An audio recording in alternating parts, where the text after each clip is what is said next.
بسم اللہ الرحمن الرحیم۔ السلام علیکم خواتین و حضرات، مجھے یقین ہے آپ قدرے متعجب ہوں گے، حیران ہوں گے، پریشان ہوں گے کہ یہ جو بوڑھا داستان گو ہے ہمیشہ کاروان سرائے میں اکیلا بیٹھا نظر آتا تھا اور لوگوں کو داستانیں سناتا تھا، آج یہ کھلی فضا میں کیسے آ گیا، یہاں کیوں آ گیا؟ میں نے پہلے پروگرام کے آغاز میں عرض کیا تھا کہ اعظم صاحب ابراہیم اعظم بہت بڑے صوفی بزرگ تھے، تو پہلے بادشاہ ہوا کرتے، تو ان کے محل میں بہت وسیع و عریض محل تھا۔ تو ایک فقیر آیا، اس نے کہا کہ بھئی کیا کر رہے ہو؟ اس نے کہا کہ میں نے رات گزارنی، مجھے کمرہ دو۔ اس نے کہا بیوقوف آدمی، یہ شاہی محل ہے۔ اس نے کہا یہ سرائے نہیں ہے؟ نہیں، سرائے کیسے ہو سکتی ہے، کارواں نہیں ٹھہرتے ادھر؟ انہوں نے کہا نہیں، یہ سرائے نہیں ہے۔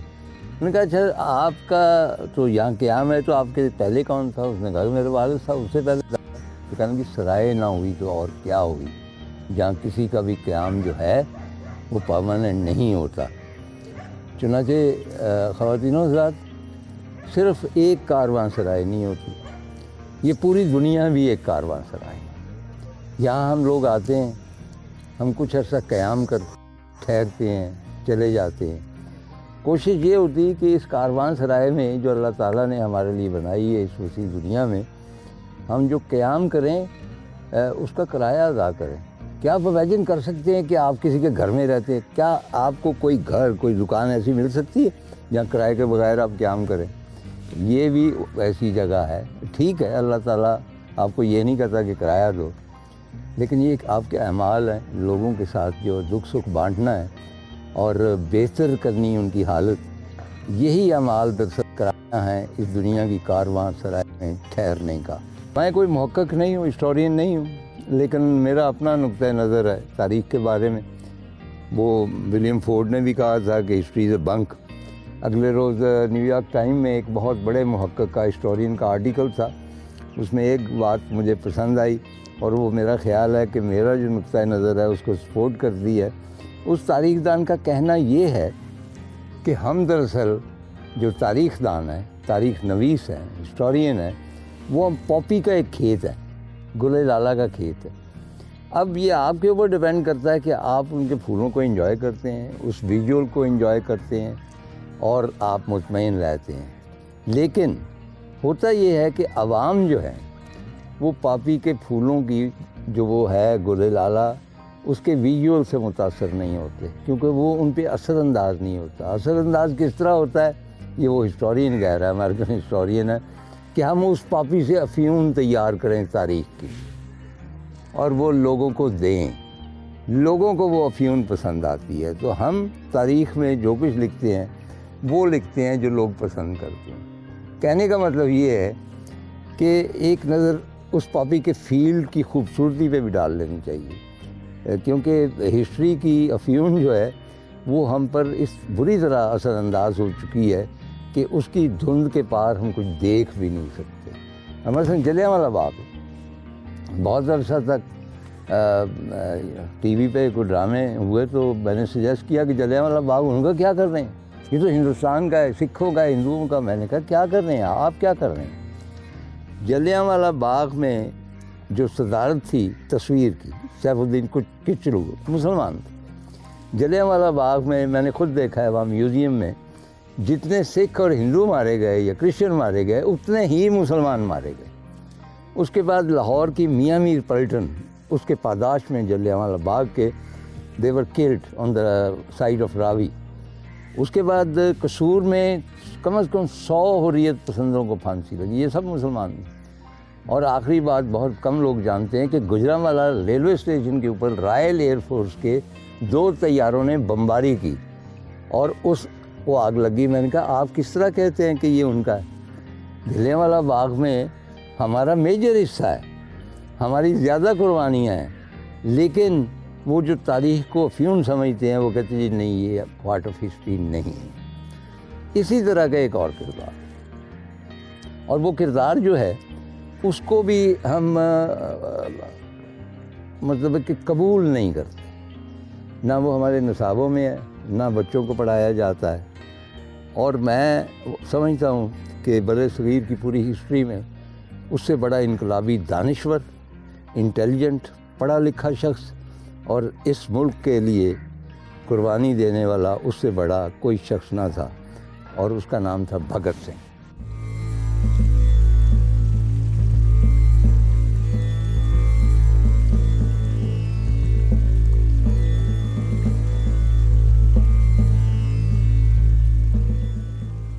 بھگت سنگھ یہاں جو کاروان سرائے جس میں بیٹھا ہوں میں اس کے اسکول میں، یہ بیک گراؤنڈ پہ وہ اسکول ہے جہاں بھگت سنگھ پڑھا کرتا تھا، اور اس کے ڈیسک پہ میں بیٹھا ہوں تو مٹی ہے، ظاہر ہے کہ سینکڑوں سالوں کی مٹی ہے جب بھگت یہاں پڑھا کرتا تھا۔ اسی سامنے گراؤنڈ میں آپ دیکھ رہے ہیں بچے وغیرہ کھیل رہے ہیں، بھگت سنگھ یہیں کھیلا کرتا تھا، وہ یہیں پلا بڑھا، اور اس کے بعد وہ لاہور چلا گیا۔ لاہور میں بریڈلے ہال ہے، بہت مشہور ایک جگہ ہے، اور اگین ہم اس کی طرف سے اتنی غفلت برت رہے ہیں۔ That is one of the most beautiful halls in Lahore. انگریز ایک نے بلڈ کیا تھا جو ہندوستانیوں کی آزادی کا تھا نقیب، اور اس میں نیشنل کالج کھلا تو بھگت سنگھ وہاں داخل ہوا تھا۔ میں نے وہ ہاسٹل کا کمرہ دیکھا ہے جہاں اس نے اسٹے کیا، اور میں یہ بھی عرض کر دینا چاہتا ہوں ایک دفعہ پھر کہ یہ ان دنوں کی بات ہے جب تحریک پاکستان کا آغاز نہیں ہوا، تو تمام مسلمان سکھ عیسائی مشترکہ طور پہ اس ملک کی آزادی کے لیے جدوجہد کر رہے تھے۔ تو یہ کیسے ہے کہ وہ جو جدوجہد کرنے والے لوگ تھے ہم بھول جائیں، کیونکہ ایونچولی جو پاکستان کریٹ ہوا، جو ہندوستان کو آزادی ملی، وہ ان لوگوں کی قربانیوں کی وجہ سے بنی، اور ان میں مسلمان بھی شامل تھے۔ اور بھگت سنگھ تو ویسے ہی کسی مذہب پہ یقین نہیں رکھتا تھا، اس کا ایک آرٹیکل ہے why I don't believe in God, communist تھا، یہ اس کی اپنی مرضی ہے، لیکن وہ مذہب سے بالا تر ہو کے اس نے اس ملک کے لیے قربانیاں دیں۔ اور تھوڑی سی اس کی حیات کے بارے میں عرض کر دوں کہ وہاں پہ کرنے کے بعد نیشنل کالج سے تاریخ، اس نے کہا کہ یہ نہیں، انگریز ہمیں وہی تاریخ پڑھاتے ہیں جس میں ان کی تعریفیں ہوں، میں نے یہ تاریخ نہیں پڑھنی۔ چنانچہ اس نے تاریخ پڑھنی چھوڑ دی۔ آزادی کی مختلف تاریخیں تھیں۔ اچھا، ایک اور بات میں آپ کو بتا دوں، ابھی میں آپ کے ساتھ چلوں گا، یہاں بھگت سنگھ کا جو آبائی مکان ہے اس کے 2 کمرے حیرت انگیز طور پر ابھی تک محفوظ ہیں۔ ثاقب چودھری ہیں یا ورک، انہوں نے اس کو سنبھال رکھا ہے، اور پوری تاریخ جو ہے وہ ایک میوزیم کی صورت ہے۔ تو بھگت سنگھ یہاں پیدا ہوا، بنگا، اور بنگا میں پیدا ہوا، اور اس میں یہ آباد کاروں کا شہر ہے، یعنی یہ پہلے ویران تھا، تو جب یہ آباد کیا گیا نہروں کی وجہ سے 4 حصے اس کے ہوتے تھے، مسلمان، سکھ، عیسائی، سب کے لیے علیحدہ علیحدہ جو عبادت گاہیں، چوتھا ہوتا تھا جن کو وہ کمی کمین کہتے تھے، بلکہ جن کی وجہ سے وہ سارے چودھری تھے ان کو وہ کمی کمین کہتے، یہ 4 حصوں میں۔ تو یہاں بھگت سنگھ نے جو وہ کلاس کا ڈفرنس ہے وہ دیکھا، اور اس کا جو مطلب ایک اور جو حیرتناک چیز ہے کہ اس کا پورا جو تھا خاندان وہ انقلابی تھا، بڑی بڑی مصیبتیں انہوں نے جھیلی، یعنی کشن سنگھ ان کا والد جو تھا، he was in jail, Lahore میں جیل میں تھے موصوف جب بھگت سنگھ پیدا ہوا۔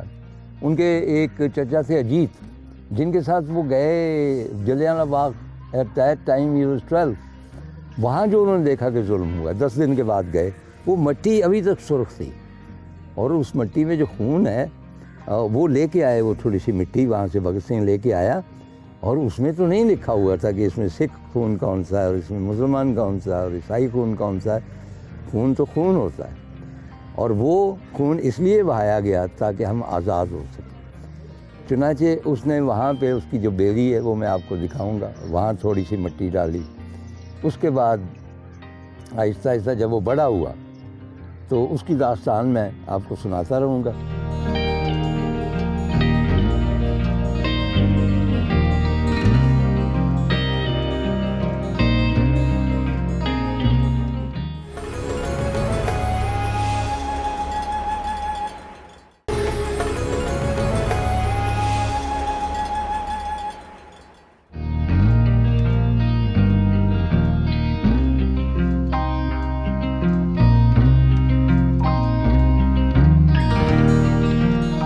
خواتین و حضرات، تحریک پاکستان، قائد اعظم اور تخلیق پاکستان کے ساتھ بھگت سنگھ کا نام باہر طور آپ کو لینا پڑے گا۔ مثلاً یہ کہ جب بھگت سنگھ پر مقدمہ چلا اور انگریزی اس کی بڑی زبردست، مطلب کہ اس نے جب ڈیفینس پیش کیا، آصف علی اس کا تھا، بڑا فیمس مسلمان لائر تھا لیفٹ کا، ارونا آصف علی بھی بہت انٹرنیشنل خط، وہ ڈیفینڈ کر رہے تھے بھگت سنگھ کو، اور ایک ہندو لائر کر رہا تھا برٹش سرکار۔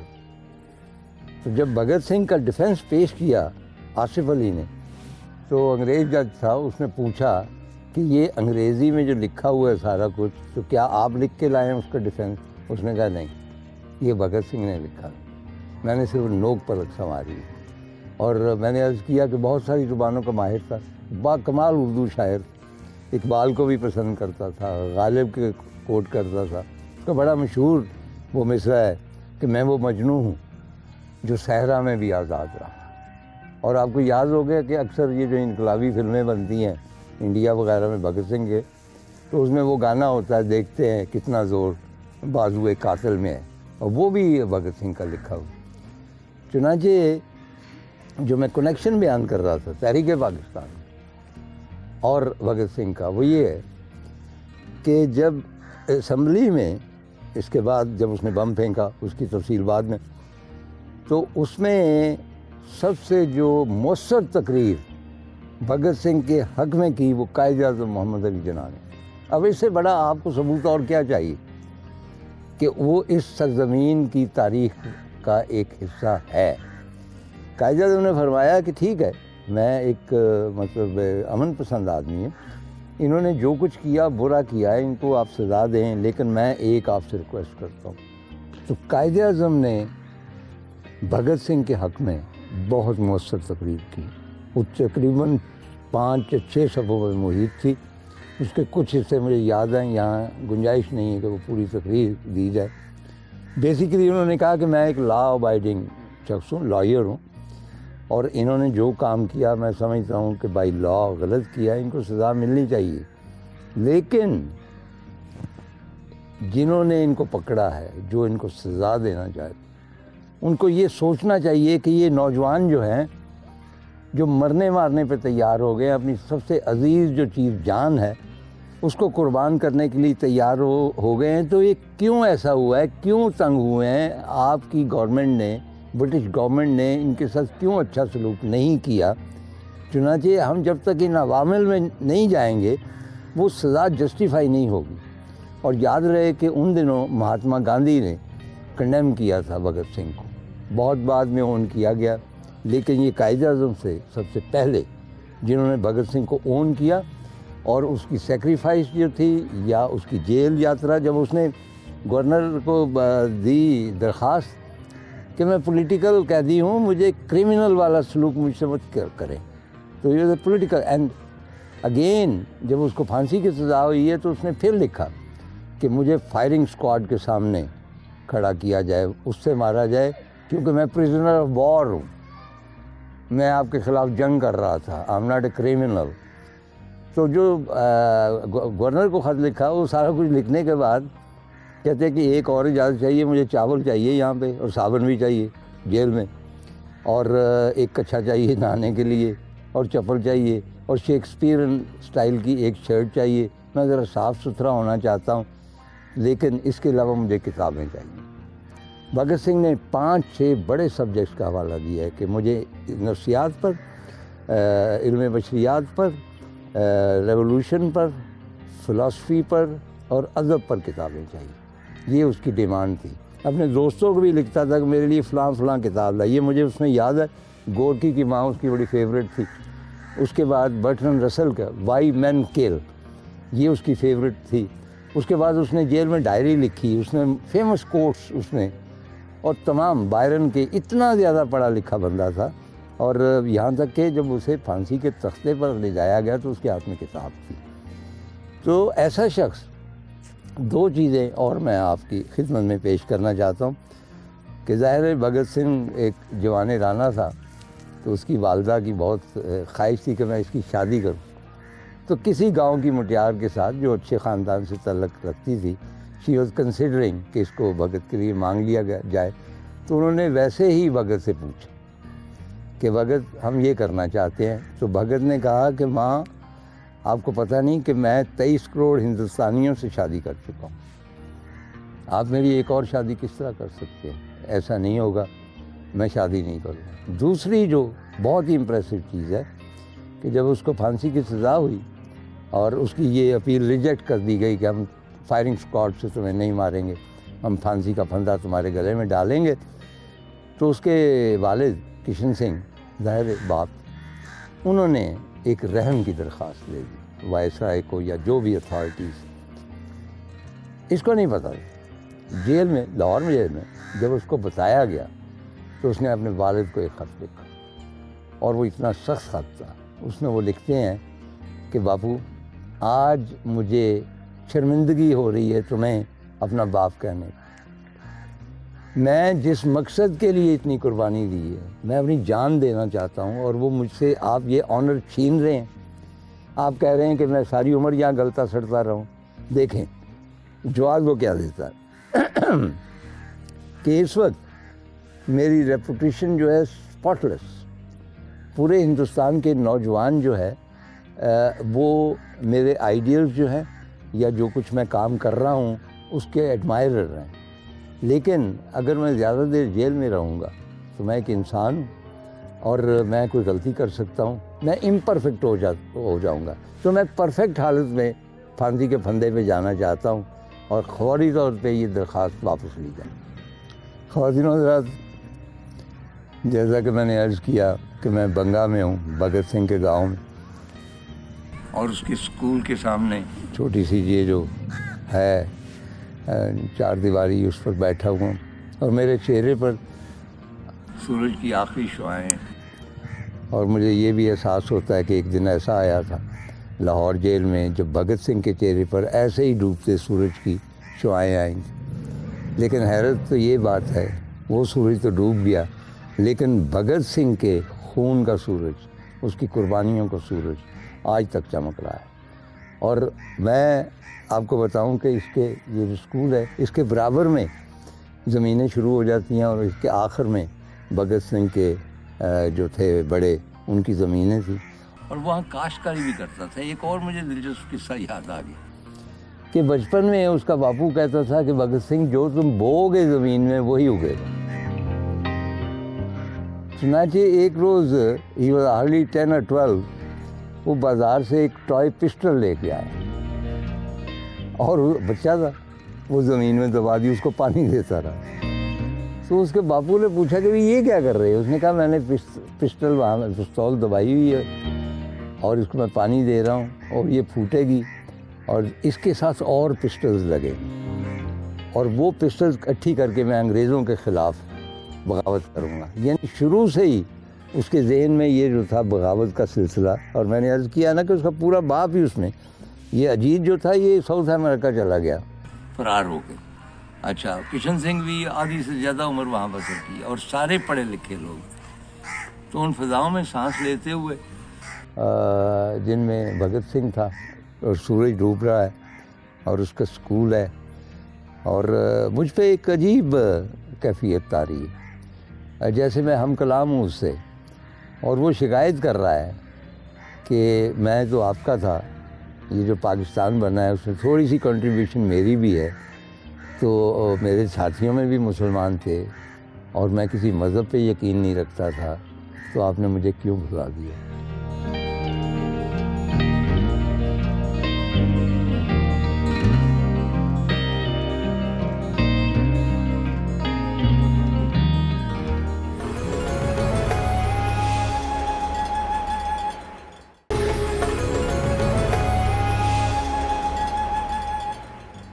اس کلاس روم میں جس میں بھگت سنگھ پڑھا کرتا تھا ایک نظم آویز ہے, اور میں بہت شکر گزار ہوں, یہ نصیر احمد اختر صاحب ہیں, یہ نظم انہوں نے لکھی ہوئی ہے. تو یہ کہتے ہیں کہ صبح آزادی کا نیر تھا بھگت, اور صبح آزادی کا نیر تھا بھگت, روشنی کا ایک کھلا در تھا بھگت, بہر آزادی وہ رہتا بے قرار, مرد حر مرد دلاور تھا بھگت. اب آپ سے گزارش ہے کہ ایک دو شعر پڑھ دیں اس.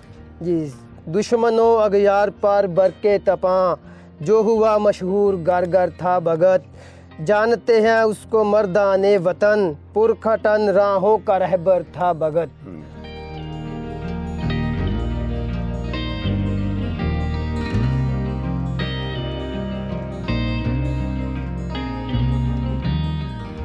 سردار جی آپ کہاں کے رہنے والے؟ جی میں لائل پور کا جی فیصل آباد سے. نہیں تو بنگا کدھر آ گیا؟ بنگا اصل میں اس کے ساتھ افیلیشن ہے چونکہ ہماری فیملی جو تھی ہاں وہ پری پارٹیشن غدر پارٹی کے ساتھ اٹیچ ہاں تھی. غدر پارٹی. تو وہ غدر پارٹی کے ساتھ اٹیچ ہونے کی وجہ سے ہماری فیملی میں شروع سے بھگت سنگھ کا نام لیا جاتا تھا. جی ہاں. اور چونکہ وہ اپروچ جو بھگت سنگھ کی اپروچ تھی اس کے ساتھ تال میل تھا اس لیے بنگے اس کے ساتھ ہمیشہ. غدر دے جڑے بڑے سن بابا جی جڑے اڑے نے بڑے کی نا انہاں دا انہاں دی فوٹو اندر لگی اور غدر پارٹی نہیں پھر گاما گاٹا مارو جہاز لیا پھر وہ کینیڈا گیا انہاں نوں پناہ نہ ملی. اچھا تسی انہاں دے نال اٹیچ؟ اسی اس فیملی دیکھو پری پارٹیشن بہت ساری موومنٹ چلتی ہے سر ساڈے کو بہت وڈے نہیں ہونے نہیں ٹھیک ہے لیکن اس موومنٹ دا حصہ ہو کے جھنڈا لے کے نکلنا اپنا سر دکھانا کہ اسی ہیں میں تہاڈے نال. اچھا یہ بتائیں کہ یہ جو موجودہ گاؤں ہے بہت پھیل گیا ہے ماشاءاللہ بہت ترقی کر گیا ہے. اس میں چند ایک چیزیں ہیں جو ایک ثاقب کی حویلی ہے ایک اسکول ہے اس کے علاوہ نہیں آپ کا خیال کہ کوئی آثار تلاش کرنے چاہیے بھگت سنگھ کے حوالے سے؟ وہ ایک تو یہ میں نے ابھی ان سے پوچھ رہا تھا کہ اگر یہاں پہ سکھ کمیونٹی تھی تو یہاں پہ گرودوارا بھی ہونا چاہیے تھا. وہ نہیں ہے. اچھا ایک وہ جہاں پہ وہ لائنوں پہ انہوں نے سنگلے ڈال کے تاروں پہ وہ کیے تھے بجلی بند کی تھی جڑاں والا اور فیصل آباد کی وہ ایریا یہاں پہ ہے. اچھا وہ کہاں پہ ہے؟ وہ اسی ایریے میں ہوگا. وہ کس نے کی تھی؟ وہ بھی ان کے تایا نے اس کے چاچے نے بھگت سنگھ کے چاچے ان کی فیملی کشن سنگھ نے ان کے فیملی میں سارے اور وہ سارے وہ انقلابی میں اجیت بھی چاچا تھا نا ان کا. ہاں بالکل. اچھا پھر وہ جو ٹرین کا پٹڑیاں اکھاڑی گئی تھی وہ بھی یہیں پہ ہوں گی. وہ کون سی جگہ؟ وہ جو جڑاں والا سے فیصل آباد والا لائن تھی وہ جو بند ہوگی بعد میں وہ اس پہ ہے اور وہ ہمیں سرچ کرنی ہے. دیکھیں کچھ چیزیں ہوتی ہیں جس کو ہمیں سرچ کر کے وہ جگہ نامینیٹ کرنی ہوتی ہے وہ نہیں ہوئی ابھی تک. آخری بات یہ ہے کہ آپ کا کیا خیال ہے کہ یہاں پہ کوئی مانومنٹ وغیرہ کوئی یادگار انہوں نے جو کر رکھا ہے سارا کچھ لیکن تفصیلی اس کی حیات کے اس کی زندگی کے بارے میں اس کے کارناموں کے بارے میں کوئی مانومنٹ ہونا چاہیے؟ مانومنٹ تو صرف بلڈنگز ہوتی ہیں. ہم تو چاہتے ہیں کہ اس کی اپروچ جو تھی جو آئیڈیالوجی ہے بیسیکلی اس کو پروان چڑھنا چاہیے. بہت بہت شکریہ.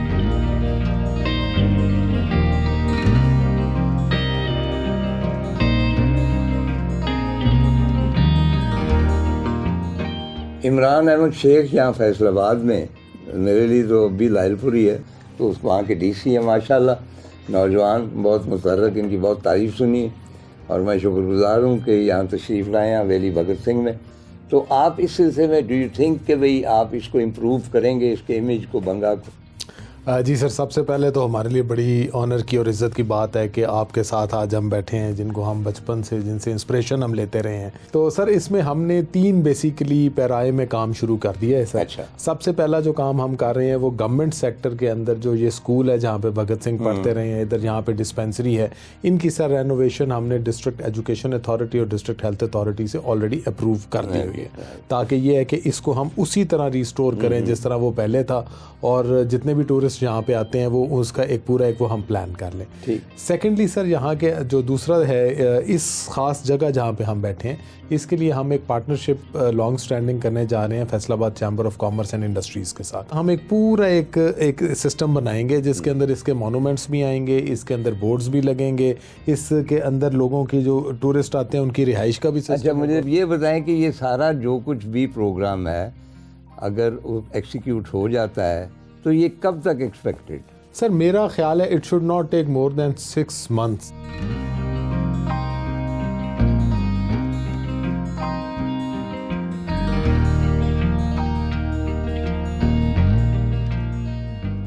میرے ساتھ ہیں ثاقب اقبال ورک صاحب اور میرا خیال ہے کہ ان کی بہت زیادہ کنٹریبیوشن ہے کہ ان کو 47 میں جو حویلی الاٹ ہوئی بھگت سنگھ کی اس کے 2 کمرے انہوں نے جوں کے توں رکھے ان کو ری بلڈ نہیں کیا استعمال میں نہیں لائے اور یہاں پہ ایک میوزیم قائم کیا جس میں تمام فریڈم فائٹرز کی تصاویر ہے. یہاں پہ کینیڈا سے ہندوستان سے بے شمار وفد آتے ہیں سب کو انٹرٹین کرتے ہیں سب کو ساگ روٹی بھی کھلاتے ہیں, چائے بھی پلاتے ہیں, صرف اس لیے کہ وہ سمجھتے ہیں کہ یہ ہمارا قومی ورثہ ہے اور اس کو سنبھالنا ہمارا فرض ہے. جی, کیسے لوگ آتے ہیں یہاں پہ؟ پورا سال ہی آتے ہیں یہاں پہ سر, اور ایونٹ بھی 2 کرواتے ہیں سال میں. اچھا, وہ کیا ہے؟ بھگت سنگھ کی سالگرہ کا دن ہے 28 سپٹمبر کو. اچھا, اس دن ہم کیک کاٹتے ہیں ہاں, ان کے نام کا, اور 23 مارچ کو بھگت سنگھ کا چونکہ شہیدی دن کہا جاتا ہے اسے, ہینگ ڈے ہے ان کا, تو وہاں اس دن ہم جو ہے شمعیں روشن کرتے ہیں, اسی جگہ پہ دیے جلاتے ہیں. کون لوگ آتے ہیں؟ ہمارے پاس ہمارے یہاں پہ لوکل اسٹوڈنٹس آتے ہیں, پروفیسرز آتے ہیں, اچھا. وائس چانسلرز آتے ہیں. ہمارے کوریج کیوں نہیں ہوتی؟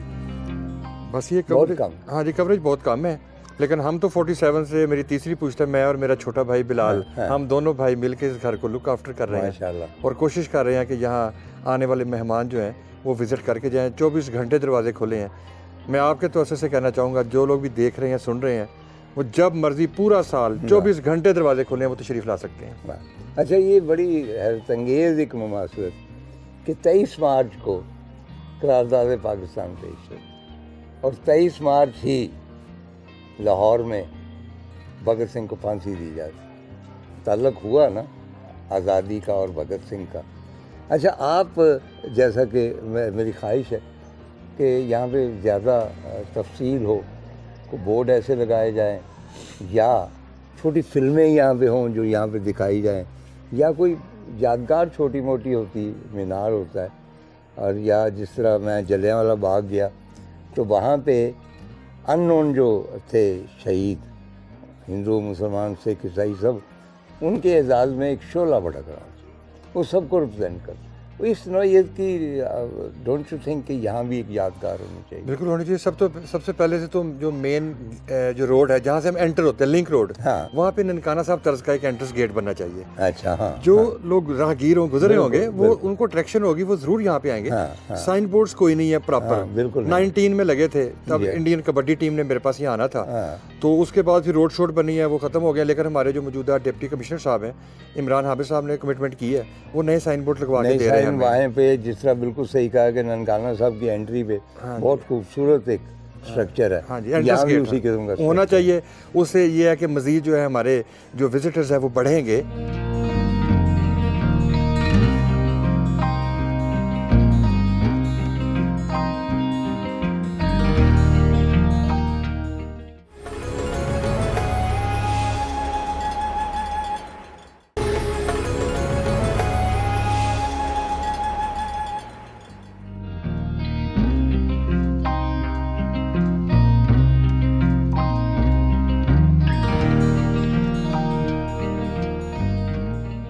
یہ وہ کمرہ ہے جس میں بھگت سنگھ پیدا ہوا.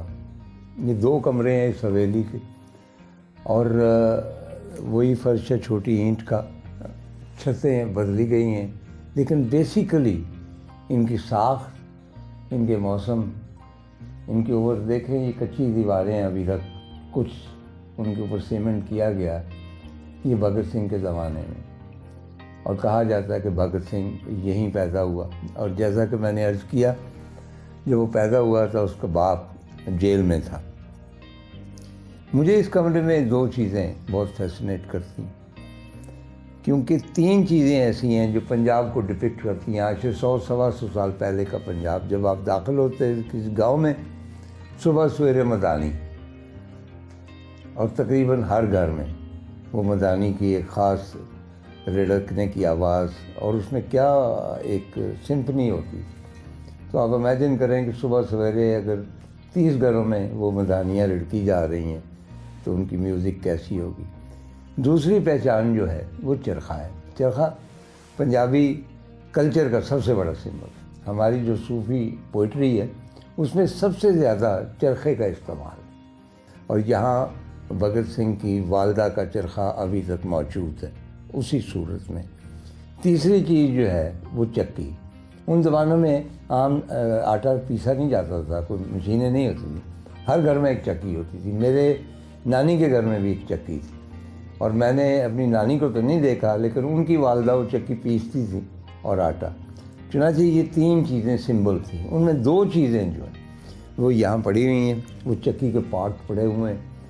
اور میں ہمیشہ یہ سمجھتا ہوں کہ جب بھی بھگت سنگھ آتا ہوگا تو اس کو پہچان ہوتی ہوگی اپنی ماں کے چرخے کی کوک کی، کیونکہ ہر کتن والی جو ہے، کاتنے والی ہے، اس کا چرخہ جو ہے، اس کی روڑوں کی جو میوزک ہے، جو سمفنی ہے، وہ مختلف ہوتی ہے کسی اور عورت سے، کیونکہ وہ ڈپینڈ کرتا ہے کہ وہ اس کا ہتھی کیسی ہے، اس میں طاقت کتنی ہے، اور کس طور وہ تن نکالتی ہے اور اس کو اوپر تک لے جاتی ہے اور وہ تن ٹوٹتی نہیں ہے۔